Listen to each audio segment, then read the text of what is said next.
리액트, 네빌 고다드. 우리는 매 순간 반응을 하고 있습니다. 마치 숨을 계속 쉬고 있는 것처럼 끊임없이 반응합니다. 의식적으로 어떤 반응을 해야겠다 생각해서 반응하는 것이 아닌 특정한 자극에 그 사람 고유의 특정한 반응을 자동적으로 합니다. 이런 자동적인 반응은 마치 숨처럼 특별히 인식하지 않는 한 눈에 띄지 않습니다. 그래서 우리는 계속 반응을 하고 있지만 어떤 반응을 하는지, 심지어는 내가 반응하고 있는지조차 모릅니다. 하지만 확실한 것은 우리가 숨을 계속 쉬는 것처럼 반응도 계속하고 있다는 겁니다. 숨이 중요하다는 것은 누구나 다 압니다. 하지만 그렇지 않게 반응도 중요하다는 사실은 잘 모릅니다. 요가에서는 숨의 중요성을 압니다. 그래서 무의식적으로 쉬는 이 숨을 일정하게 통제할 때 육체적, 정신적, 영적 균형을 회복할 수 있다고 말합니다.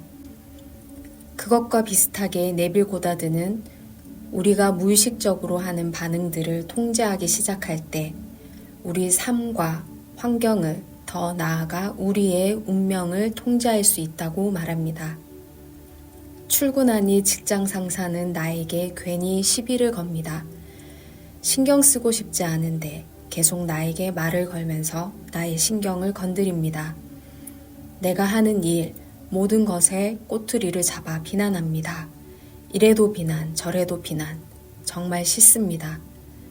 꿈에서라도 그 사람의 얼굴이 보인다면 아주 기분이 나쁩니다. 그 사람에 대한 생각은 나에게 아주 나쁘고 불쾌한 반응을 일으키고 그것과 비슷한 부정적인 감정들을 끌어옵니다. 이렇게 자극이 하나의 반응을 만듭니다. 우리가 만약 이런 상황이라면 대부분은 왜 저런 인간이 나에게 재수없게 나타나 나를 괴롭히나? 빨리 어디 다른 데로 가버려라. 아니면 내가 다른 곳을 구해주겠다. 재수없는 인간. 이런 식으로 생각할 겁니다. 하지만 네빌 고다드의 말을 진리로 받아들이면 조금은 다른 각도에서 세상을 보게 됩니다. 어떤 상황이 일어났는지는 크게 개의치 않습니다. 그저 내가 그 상황에서 어떻게 반응을 했는지가 나의 관심사가 됩니다. 왜냐하면 반응이 모인 것이 곧 나이고 현재의 상황을 끌어온 것도 나이기 때문입니다. 상대방은 나를 해하는 일을 하고 나는 그것에 대해 안 좋은 감정을 지니게 되고 그러면 그 원인의 씨앗은 또 상대방이 나를 더 해하는 일로 만들고 나는 또 더 안 좋은 감정을 가지게 되고 이렇게 계속 부정적인 사슬은 단단하고 커져만 갑니다. 이 사슬을 부수는 방법은 나의 반응을 바꾸는 것입니다. 그 직장 상사에 대한 자극에 대해 안 좋은 감정이라는 반응이 일어나는 사슬을 바꾸는 것입니다. 만약 그 직장 상사가 생각날 때 따뜻한 느낌, 감사한 느낌, 좋은 느낌을 자연스럽게 불러일으킬 수 있게 된다면 현실 속에서 둘의 관계도 달라지게 된다고 네빌은 말합니다. 집에 돌아오는 길, 우편함에 무언가 잔뜩 꽂혀 있는 게 보입니다. 무언지 확인도 안 했지만 마음이 벌써 무거워집니다. 웬만하면 오늘 확인하고 싶지 않습니다. 내일로 계속 미루고 싶어집니다. 우리는 항상 특정한 자극을 받고 있습니다. 그런데 하나의 자극에 대해 사람마다 반응은 모두 다릅니다. 우편함에 무언가 잔뜩 꽂혀 있는 것을 보고 모두가 마음이 무거운 것은 아닙니다. 어떤 사람은 반가워할 수도 있습니다. 이 다른 반응을 결정하는 것이 바로 나는 나를 어떻게 인식하고 있는가입니다.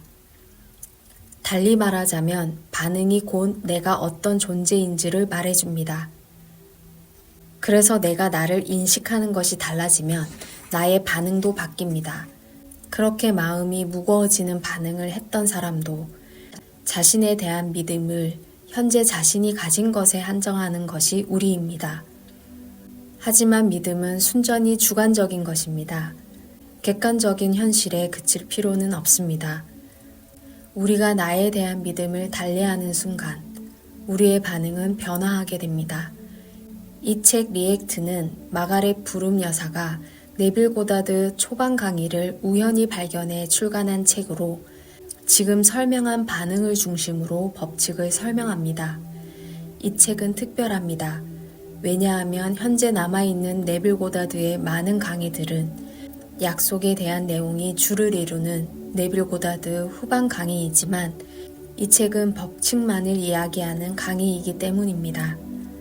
법칙만을 다루는 강의는 네빌 고다드 5일간의 강의와 리액트가 유일합니다. 네빌 고다드 5일간의 강의가 상상력이라는 것에 중점을 두었다면 이 책은 반응이라는 것에 중점을 둡니다. 그래서 우리 일상의 관심사가 지금 어떤 일을 겪었느냐 보다 내가 그것에 어떤 반응을 했는지로 이동합니다.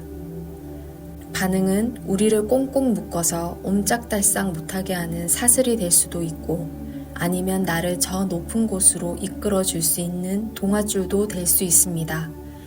네빌 고다드는 우리가 법칙을 아는 것에 그치지 말고 반드시 실천을 해봐서 그것이 현실에서 적용되는지 확인하라고 말합니다. 우리가 해야 할 일은 우리 일상의 반응들을 관찰하고 만약 마음에 들지 않는 상황이 계속 반복된다면 그 반응들을 반드시 바꿔봐서 자연스럽게 새로운 반응들이 나타나게 하는 것입니다. 이 법칙이 진실로 확인된다면 이 한 권의 책은 어떤 책보다 값진 것이 될 것입니다. 세상에 이것보다 더 중요한 지침과 교훈이 있을 수 있을까 생각해 봅니다. 듣는 자에 머물지 말고 실천하는 자가 되십시오. 네빌 고다드